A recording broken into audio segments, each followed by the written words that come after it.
Bismillahirrahmanirrahim.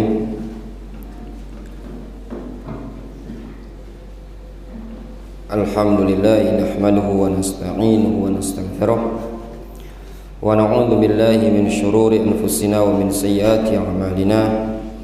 May yahdihillahu fala mudilla lahu wa may yudlil fala hadiya lahu.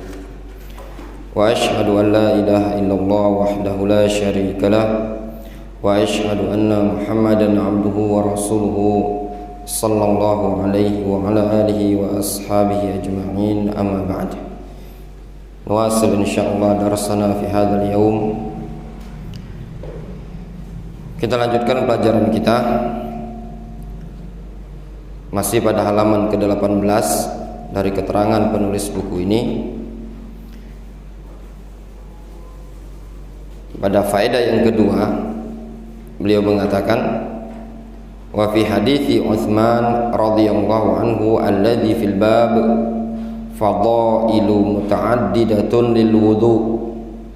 Pada hadis Utsman, yaitu hadis yang dikisahkan dari Humran Maula Utsman, yang dia melihat Utsman ibn Affan berwudu. Pada lafaz man tawaddaa hakadza ghufira lahu ma taqaddama min dhanbihi wa kanat salatuhu wa mashyuhu ilal masjidi nafilatan. Disebutkan di sini faminha maghfiratudz dzunub al mutaqaddimah. Di antara faedah hadis ini adalah maghfiratudz dzunub al mutaqaddimah, ampunan terhadap dosa-dosa yang telah lalu, yaitu pada lafaz hadis ghufira lahu ma taqaddama min dzambihi, diampuni bagi dia apa-apa yang telah lalu dari dosanya. Wa minha ziyadatun fil hasanat, dan diantara faedah hadis ini yaitu ziyadatun fil hasanat, tambahan dalam hal kebaikan, yaitu pada lafaz wa kanat salatuhu wa mashyuhu ilal masjidi nafilatan, bahwasannya salatnya dia dan jalannya dia menuju masjid tadi dianggap nafilah. Kalau itu salat jelas, namun ada ziyadah di sini, tambahan. Di antara keutamaan berwudu tadi adalah wa masyihu ilal masjidi nafilatan, melangkahnya dia ke masjid dianggap ibadah sunnah. Qala al-muallif asy-syarih farada bin nafilah ziyadatun fil hasanat, yang dimaksudkan pada sabda Rasul nafilah adalah ziyadatun fil hasanat, tambahan dalam kebaikan, maknanya tambahan pahala bagi dia.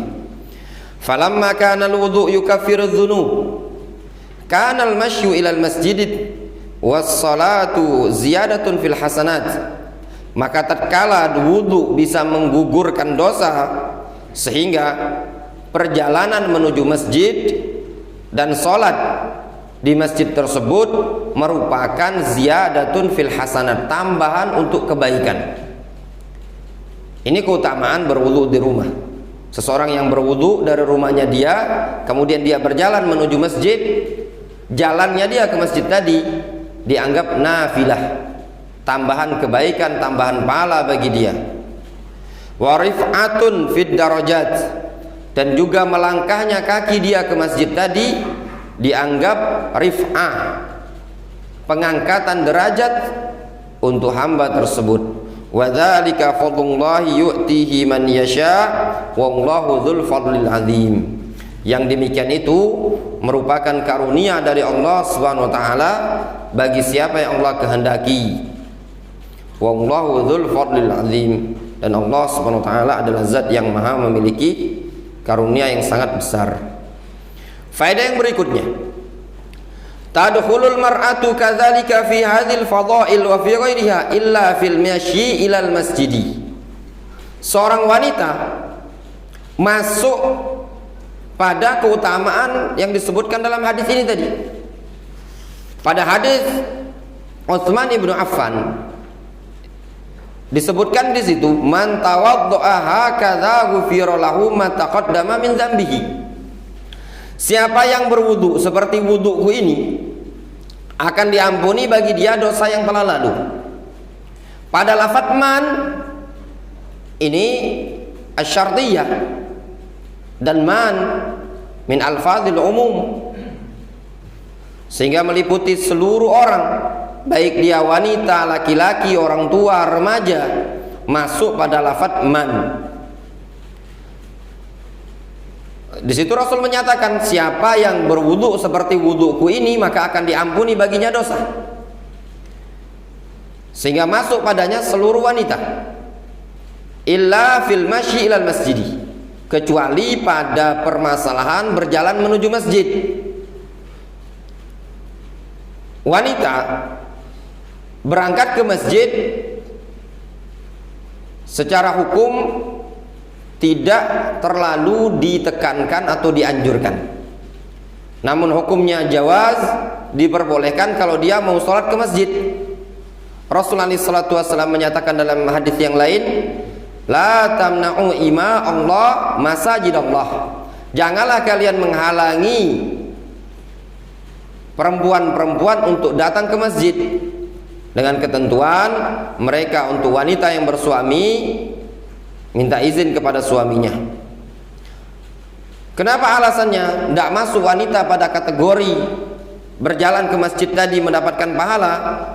Tidak dianjurkan. Dalam artian hukumnya boleh, yang disyariatkan untuk ke masjid adalah laki-laki.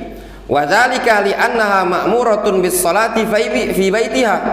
Yang demikian itu dikarenakan seorang wanita diperintahkan untuk sholat di rumahnya. Wa salatuha fi baitiha khairun laha.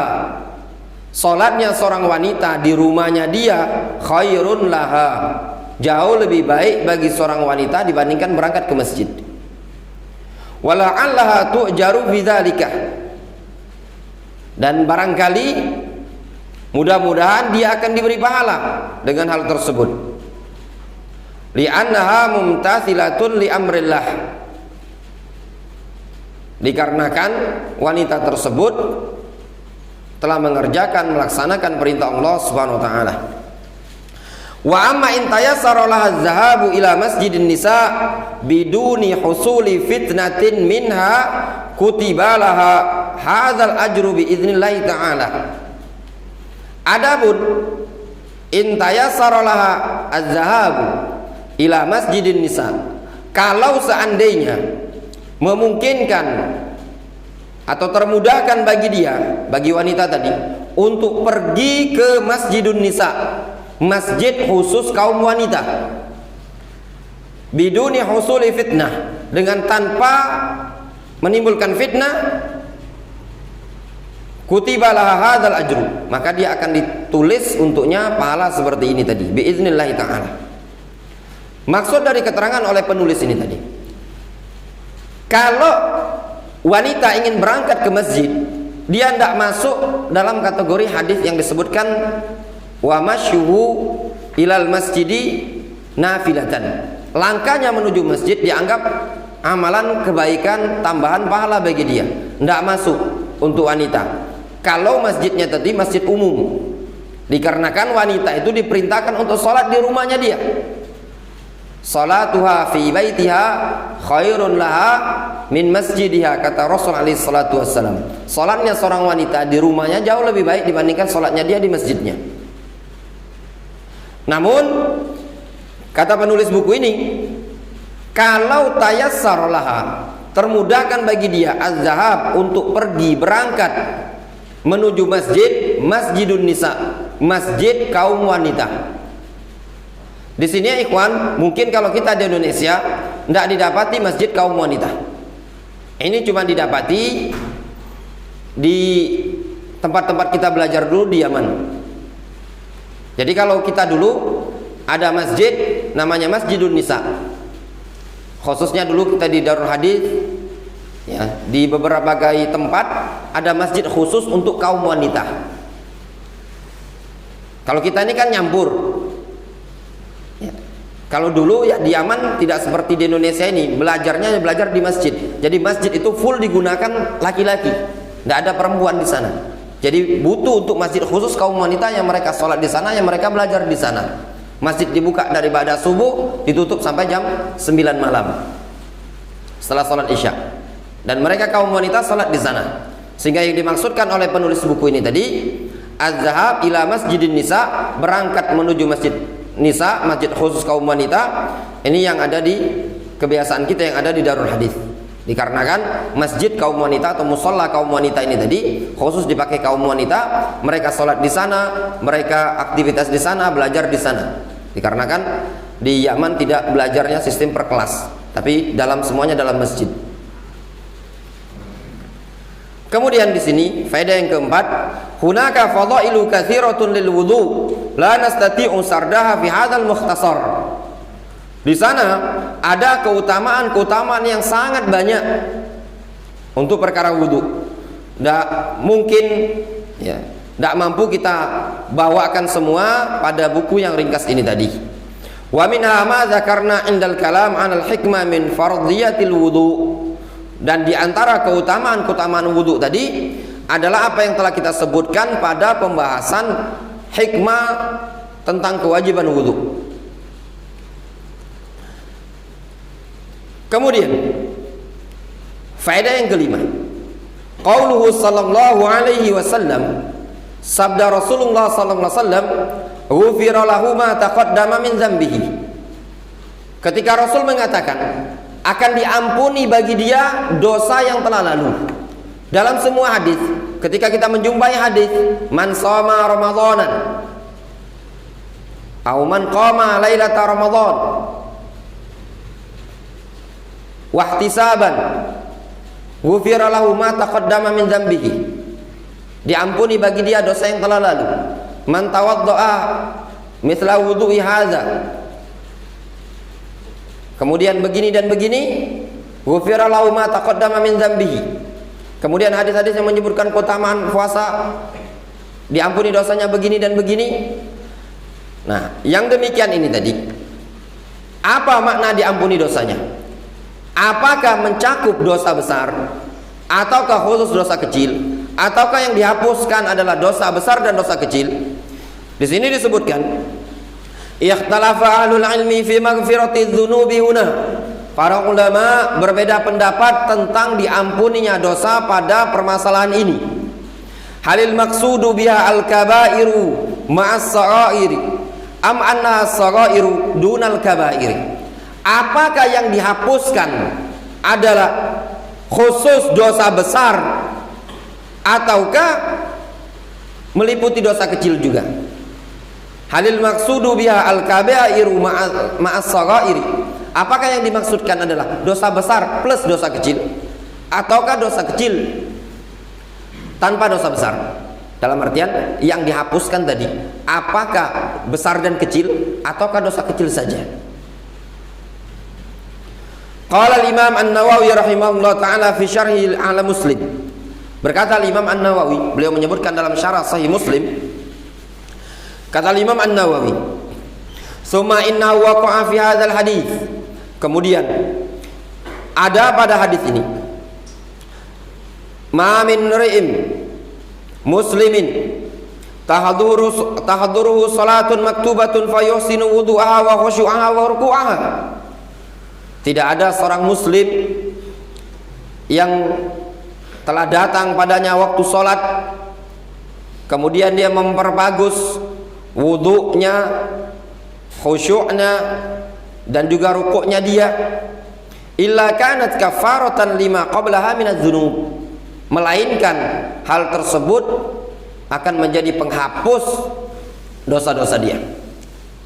Lihat, Rasulullah SAW menyatakan, tidaklah ada seorang muslim yang sudah masuk waktu sholat kemudian dia berwudu, dia memperbagus sholatnya, melainkan tindakan dia tersebut, wudu dan sholatnya tadi, akan menggugurkan dosa-dosa dia. malam yu'ti kabiratan wa dzalika ad-dahra kullah, selama orang tersebut tidak mendatangi, tidak mengerjakan dosa besar.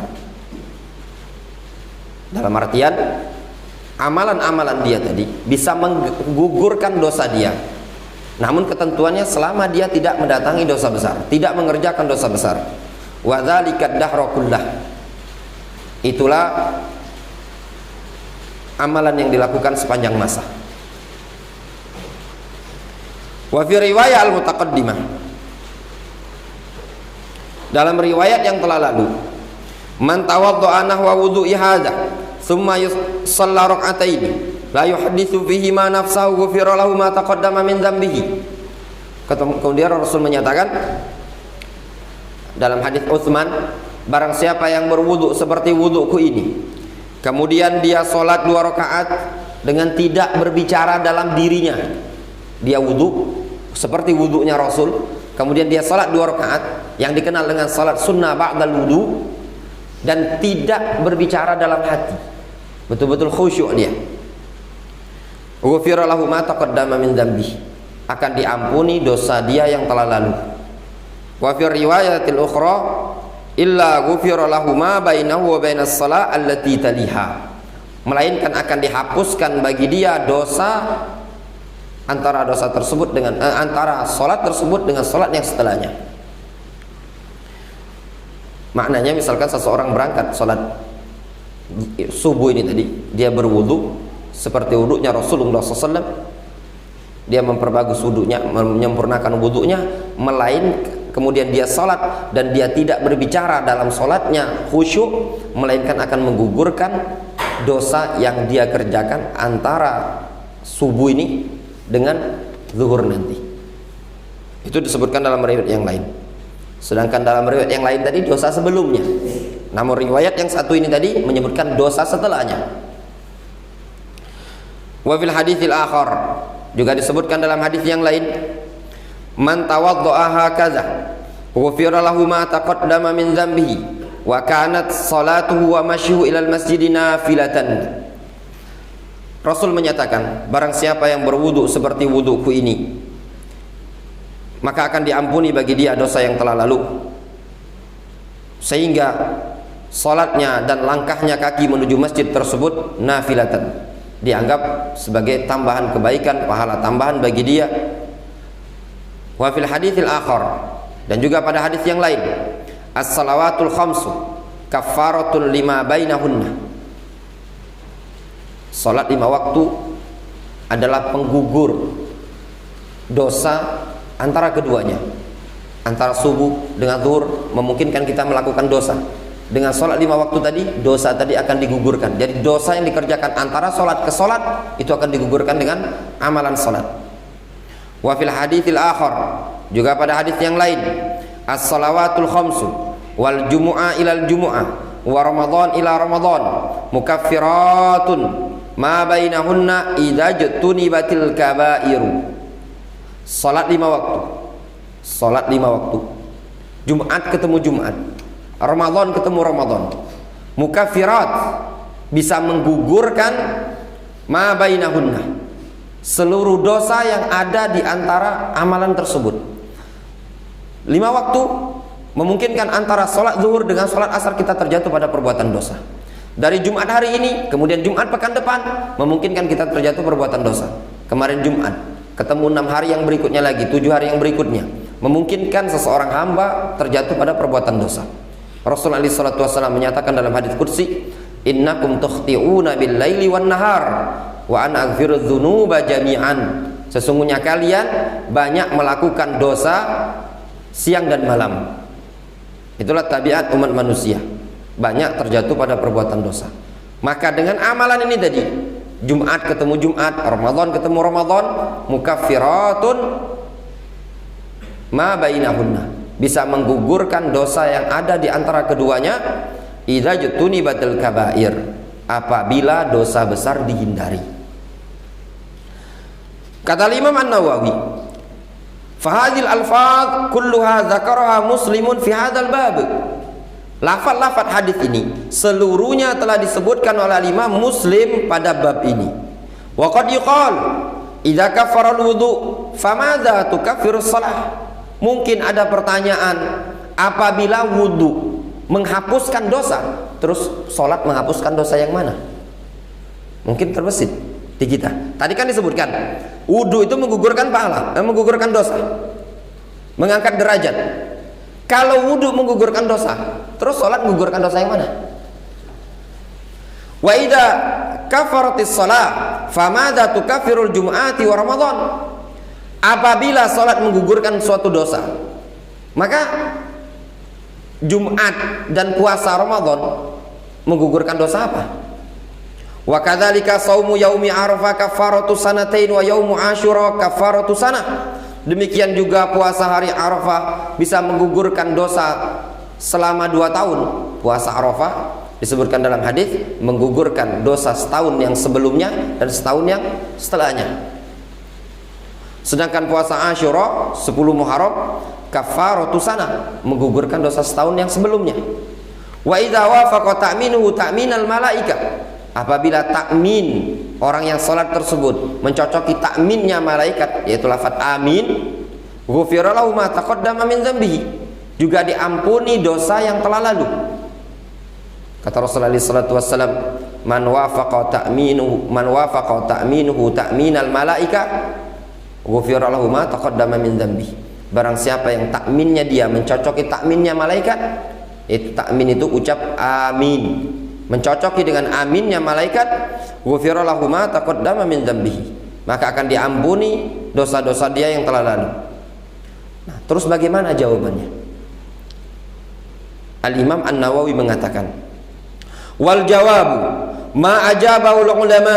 Jawabannya adalah apa yang telah dijawabkan oleh para ulama.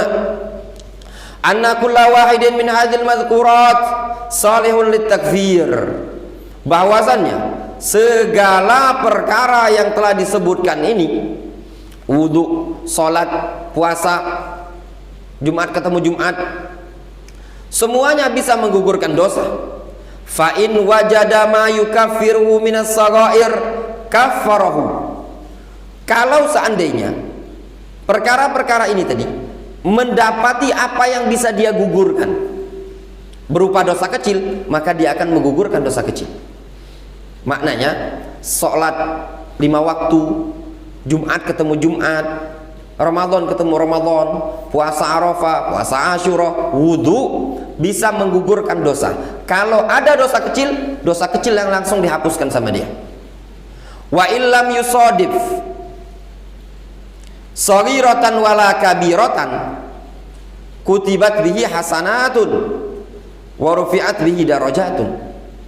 Namun kalau seandainya amalan-amalan ini tadi tidak berjumpa dengan dosa besar, tidak pula dosa kecil, dalam artian orang tersebut tidak memiliki dosa besar, tidak memiliki dosa kecil pada saat dia mengerjakan amalan tadi,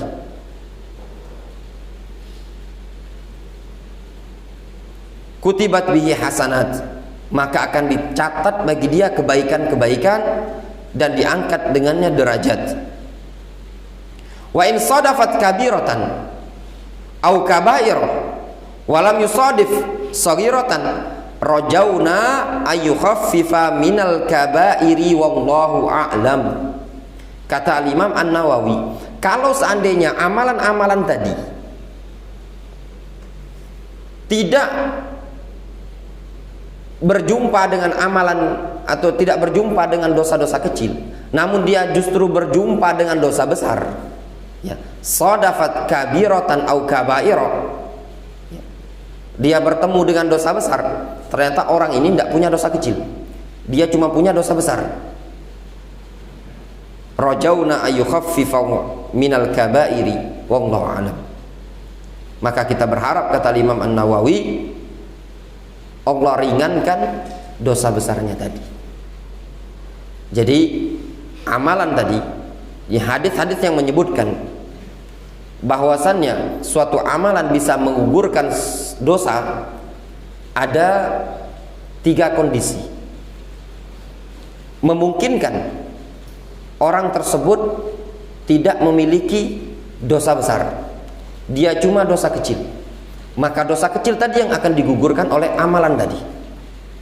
Kondisi kedua, orang tersebut tidak memiliki dosa kecil, dia cuma punya dosa besar, maka akan diringankan dosa besarnya tadi dengan adanya amalan-amalan yang dia kerjakan.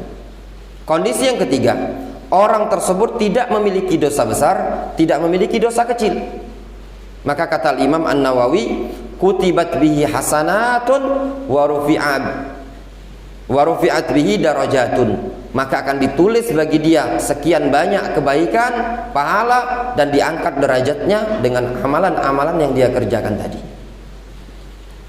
Ini jawaban dari keterangan Al-Imam An-Nawawi rahimahullah ta'ala. Kata penulis buku ini, wa hadza jawabun thayyibun minal Imam An-Nawawi rahimahullah ta'ala. Ini adalah jawaban yang sangat baik dari Al-Imam An-Nawawi rahimahullah ta'ala. Wa illa fal kabairu la budda laha min taubah. Namun hakikatnya dosa besar itu harus ada taubat padanya.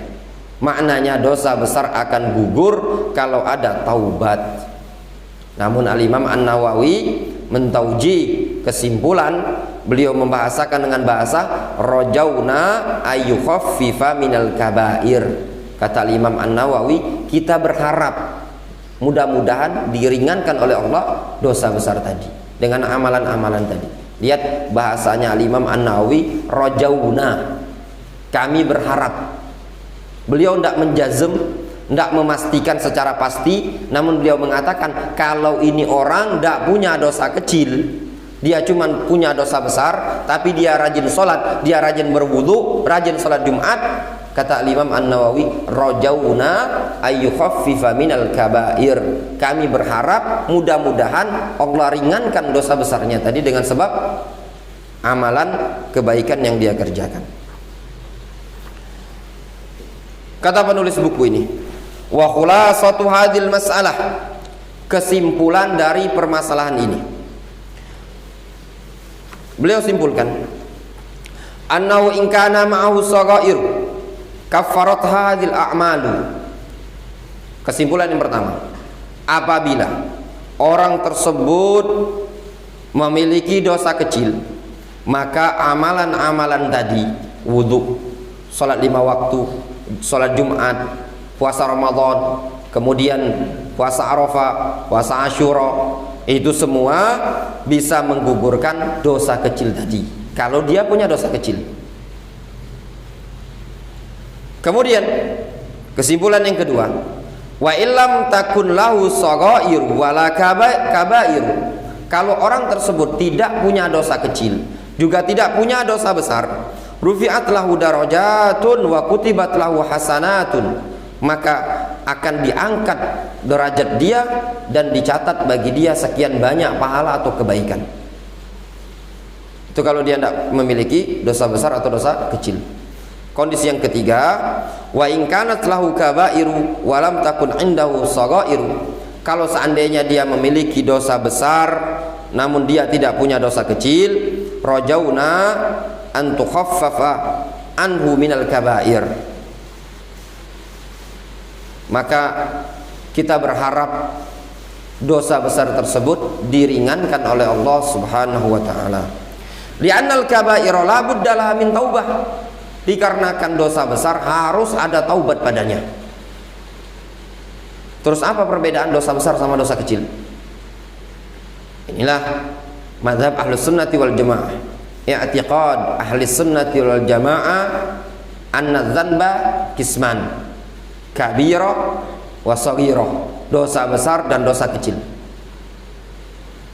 Dosa besar disebutkan oleh para ulama maknanya adalah seluruh dosa, kulla dzanbin khatamallahu lahu bil uqubah fid dunya awil azabu fil akhirah awil la'na awil bara'ah au haddin, setiap dosa yang Allah SWT ancam misalkan hukuman di dunia, hukuman di akhirat, azab di akhirat, ada pernyataan dari Rasul berlepas diri dari amalan tersebut, atau ada laknat dari Rasul, laknat dari Allah Subhanahu wa taala, atau ada had, hukum hadnya di dunia, itu adalah dosa besar. Ketika ketemu hadis menyebutkan ada ancaman, maka tindakan tersebut dosa besar. Contoh, membunuh jiwa seorang muslim dengan sengaja, kan diancam dengan laknat, kemurkaan dari Allah Subhanahu wa taala. Wa man yaqtul mu'minan muta'ammidan fajaza'u jahannam khalidan fiha wa ghadiballahu alaihi wa la'anahu wa adda lahu 'adzaban 'aziman. Wa man yaqtul mu'minan muta'ammidan fajaza'u jahannam. Siapa yang membunuh seorang mukmin dengan sengaja, maka balasannya neraka jahanam. Atau misalkan mencuri, was-sariqu was-sariqatu faqta'u aydiyahuma jazaa'an bima kasaba nakalan minallah. Pencuri laki-laki, pencuri wanita, potong kedua tangannya. Atau pezina dirajam atau dicambuk, itu semua menunjukkan dosa-dosa besar.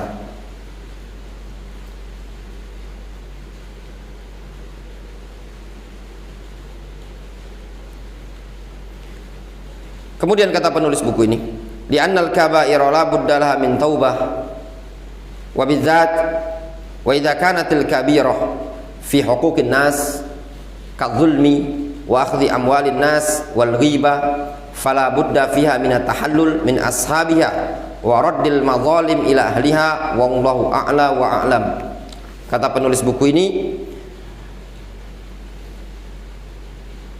apabila dosa besar itu berkaitan dengan hak-hak umat manusia, hukuk Bani Adam, seseorang punya dosa, tapi dosanya tadi sesama umat manusia, sesama Bani Adam. Kata penulis buku ini, kadzulmi, seperti kezaliman, dia pernah menzalimi orang lain. Wa akhdhi amwalin nas, pernah ngambil harta orang lain. Wal ghibah, pernah menggibahi orang lain. Fala budda minat tahallul min ashabiha, maka harus at-tahallul, minta maaf, minta halal dari orang yang dizalimi tadi, waraddul madzalim ila ahliha, dan mengembalikan perkara yang dizalimi tadi kepada pemiliknya. Namun di sini ada rincian, ya, secara global seperti itu. Tahallul, minta maaf, minta halal, dan mengembalikan hak orang yang kita ambil tersebut.